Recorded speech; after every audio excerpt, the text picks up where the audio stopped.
Everybody, Milo here, back out at beautiful Superstition Mountain. Today we've got a special guest, Chad Dietz from Foreward Golf. What's going on, guys? And today we're going to talk Tiger Strikes. Tiger Strikes. So Chad, tell me about the concept of a Tiger Strike. What exactly is a Tiger Strike? A Tiger Strike is something that we've come across in Forward Golf when we're seeing when a club is working really well and we want to understand why it's working and how it's producing the ball flight that it is and the consistency that it does. Well, it comes down to a Tiger Strike. The Tiger Strike is a ball that hits in the center of the face, but some of the bottom of the ball is actually going to hit below the bottom groove. So if we sprayed this face and we hit a shot perfectly, we would see that some of that ball is below the bottom groove. Now, for some people, they might say, hey, doesn't that feel a little thin?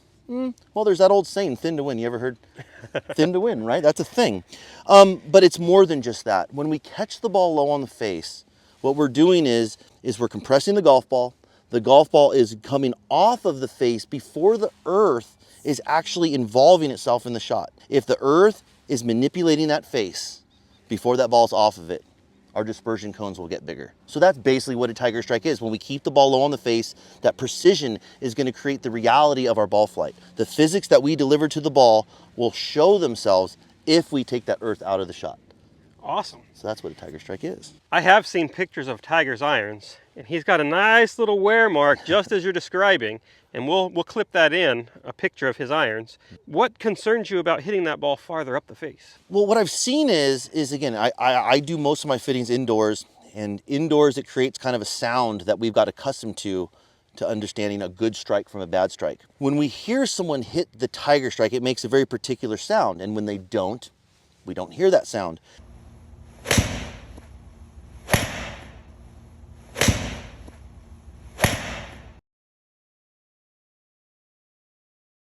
And sometimes when people are hitting the ball like 2 grooves high on the face, I know that they're going to internalize that as it felt good. They're going to go, man, I hit that one really good, but I know that it wasn't a Tiger Strike. Now, a lot of times when we'll see that, their ball will start a little bit more left than if they had Tiger Striked it. The ball speed might not be reduced very much, but they'll lower their spin rate. The ball starts to miss long and left. Again, when I hit my 7-iron, I'm saying, hey, 175. But if I don't Tiger Strike it and it kicks my face a little bit left, I could very easily hit that ball 182. From the middle of the fairway, it kind of acted like a flyer, and it's like, well, what happened? My club hit the ball first. It still hit the ball first, but while the ball was still on it, the club gets jostled, and it sends my ball into an area that I'm not exactly sure where it's going to end up. So a lot of college players that I see are hitting the ball higher on the face. They're misdiagnosing what a pure shot actually is. And that's my biggest fear. I don't want you thinking you're hitting the ball as good as you can when it actually could be a little bit better. One of the keys there, that Tiger Strike, is you're making contact with ball before any ground. So your low point's actually out front of the ball. Yes. So if your low point gets right under the golf ball or even slightly behind it, then you're getting a little bit of ground interaction into the strike. Absolutely. Could catch a flyer. If even off of a fairly tight lie, you could almost catch a flyer, get a little grass up in there. Absolutely. We don't want to allow a variable into our shot. We want to let the pure physics play out if we can. The way to do that is to get the ball completely off of the face before that club's been interrupted. So what you said is true. It's a low point game. This is a game of low point. Can the low point get too far forward? Yes. But we don't see it very often from most golfers. Would you say that that's true? It's a better player problem, I generally would say. It's a better player problem. So if you have that problem, you're probably pretty good. You're probably pretty good. Most of us have problems catching the ground a little early or having that low point a little too far back. So that's when we get into this conversation of bounce. The more bounce I take off your club, the more I'm pushing low point forward, unless you're digging leading edge. Yeah, so that's where I was getting ready to head. Your company, Foreward Golf, Yes, sir. is all about fitting and how different variables play into creating those Tiger Strikes, right? I just went through your system a little bit and found that what I actually play is pretty darn close already, which I knew because I kind of fit myself into them. Absolutely. But different variables made huge differences in where I hit it on the face. The ball would go all over the place just by changing a couple variables. Absolutely. The variable tests will show itself in your ball flight and your performance. Now, you are a world-class instructor with a world-class swing, and you have an idea of what your ball should do based upon your dynamics. So it makes sense to me that if you sat here long enough and dilly-daddled with your club, that you would come out with something that's going to be pretty hard to beat, because you've got all these elements working together and you've got the skill set to understand if your swing's a little off, where you need to put it. So in that regard, it makes sense that your club works for you. But a lot of people don't have that skill set or that knowledge. And we're left to take responsibility for our good shots and bad shots when we don't know anything about our golf club. If your golf club is way too upright or if you got way too much bounce, there are some swings that could have produced a really good result that you'll never get to experience because it was getting in the way. When you might have to make alterations that we really don't want to make to your golf swing to hit a good shot. We want to be able to make good golf swings and have them produce good shots. Compensations and consistency don't really mix too well. Okay, so Chad, you just grabbed a couple of clubs out of your toolkit here. What did you grab? I grabbed our high bounce option and our low bounce option. So the first test that we run through is a bounce test.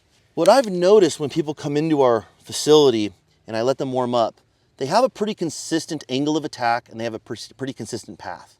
What they lack is the phase control most times. So when I'm looking at the angle of attack and the consistency of it, I think to myself, well, if their angle of attack is consistent, there's no way that both of those pieces are going to fit in there equally. One of these pieces has to fit into the crotch of that golf ball more often than the other. And that's kind of how I start to piece this together. I try to show the people, hey, your swing's more consistent than you think it is. And I can prove it. Doesn't mean the ball's doing it yet, but if we can test these variables to see what accesses the Tiger Strike more often, we might just see more consistency in your ball flight. Let's show the audience a close-up of different bounces and what a Tiger Strike looks like on the face. Absolutely. So all really good players, when they have a club, they're going to look at it from this angle. When you look at a club from this angle, I'm looking at leading edge and trailing edge. This club, the trailing edge is a little bit lower than the leading edge. But when I put my high bounce golf club on there, now you guys can see that the leading edge is much lower than the trailing edge. So this one's got more angle to it. The Tiger Strike, the best way you could ever hit a ball is when the bottom of the ball is touching the very top of the bottom groove, just like that. Now anything below that we would welcome because we know at least the ball's getting off the face before the earth is involved. But anything above that first groove, so if the bottom of the ball is touching that second groove, you may hit a perfect shot. But if you did 1,000 in a row, your dispersion circle would be bigger than if it was below the face. That's the gist of it all. Because when a guy's a great player, I mean, a lot of the guys you're working with, you know, Dana's looking for what? An eighth of a stroke here, an eighth of a stroke there. Yeah. It's so small. We're trying to shave a shot or two a tournament here and there, you know? Exactly. Maybe sometimes one around. Yes. And I believe that on that level, and that's what I want to do. Like I want to help people who are taking the time and effort to be good at this game to get all of the juice out of that orange. And I start to think of these like, hey, you know, this isn't much. This high bounce versus low bounce, it's not much. But to a person at her level, or just any of us for that matter, it's going to give you a competitive edge. And any competitive edge in this game is worth it. For sure. And we noticed it in my own fitting when we went through it just now. Huge differences in where I struck it, where the ball went. Absolutely. What we noticed with you is when the shaft got too soft, we started catching the ball too low on the face, and Milo started hitting it way into the toe. And you're not a toe striker. But if the club starts to do things that his doesn't, well, you're going to start to see that stuff. So your club was matched up really, really well. I don't come across that a lot, but it makes sense because who you are and the move that you got. So it sounds like my Scott irons are actually pretty good for me. Scott did a good job. You know, Scott does a great job. I've actually come across his product a couple times in my shop, and I've always admired the designs that he has. The guy's got a really good eye. Aesthetically, that's a beautiful golf club.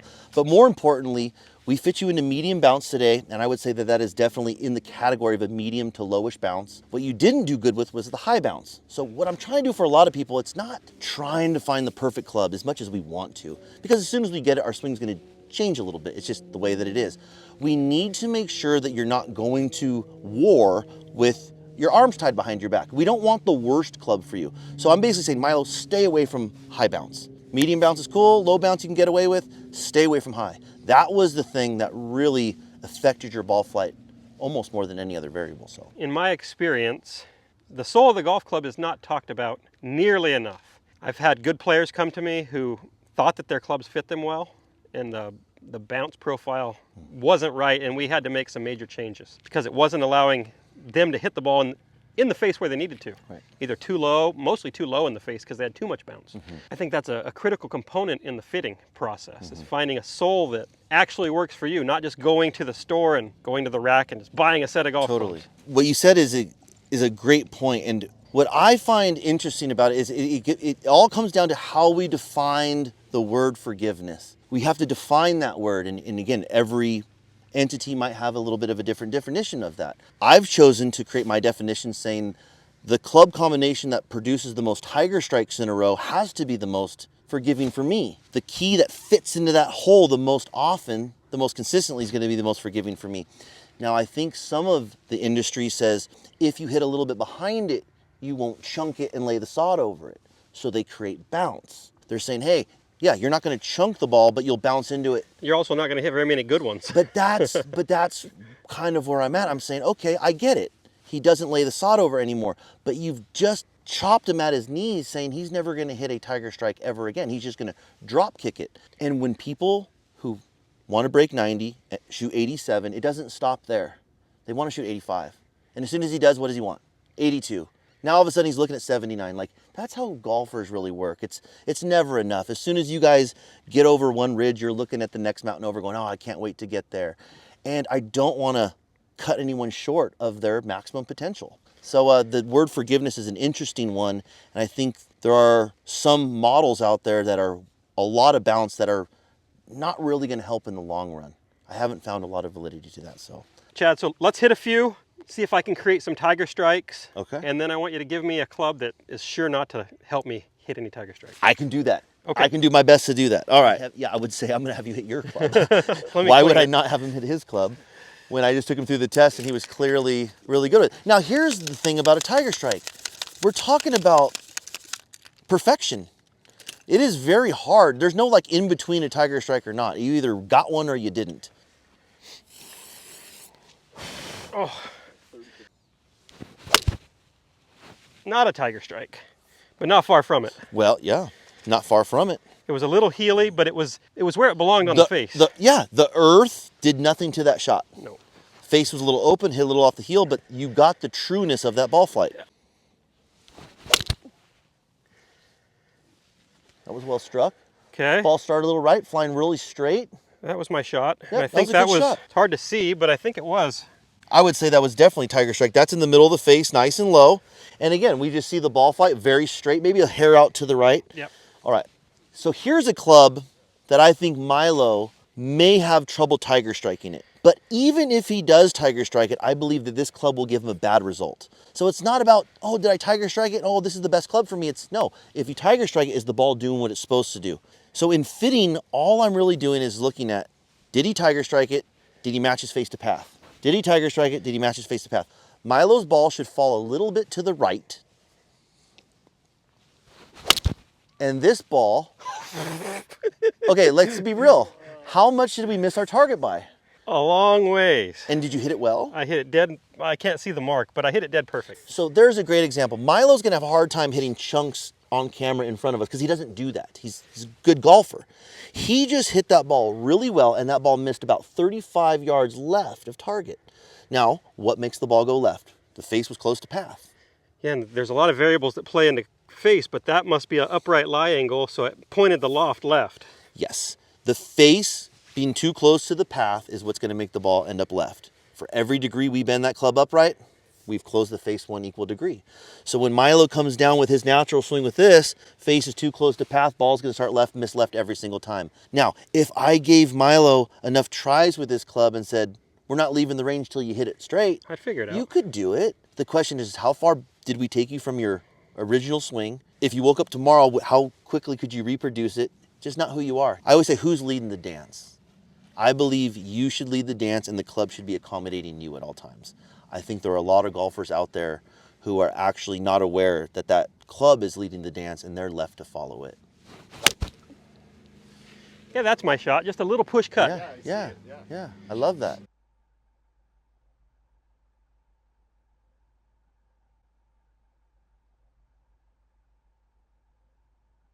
I start everything at my target and cut it. So if Milo hits one tiger strike that goes left, I'm thinking that club's too upright. I'm thinking something's wrong with it. A tiger strike that misses left for you is like saying something's wrong with that golf club. Yeah. That's how I'm looking at it. Yeah. If you have a club that works like this one, I would say, Milo, you can take responsibility for all your good shots and all your bad ones. Yep. Go They're get on 'em. me. Go This get club 'em. fits. Yeah. And that's, if every golfer could get into that position, that would be a great thing. That would just be a good thing for golf. For sure. And that's all we're trying to do. So Chad, that was an awesome discussion about tiger strikes and how club fitting relates to that, and how club fitting can help a player be able to be more consistent and take ownership of their good and bad shots. Absolutely. So hopefully you all enjoyed this video. You learned something. I would recommend meeting up with the guys at Foreward Golf and getting fit, taking your game to the next level. Absolutely. Thanks for watching. Please hit the like and subscribe button, and come visit us at milolinesgolf.com, where we can help you learn how to swing more like an athlete. Game over. Beautiful. Next video,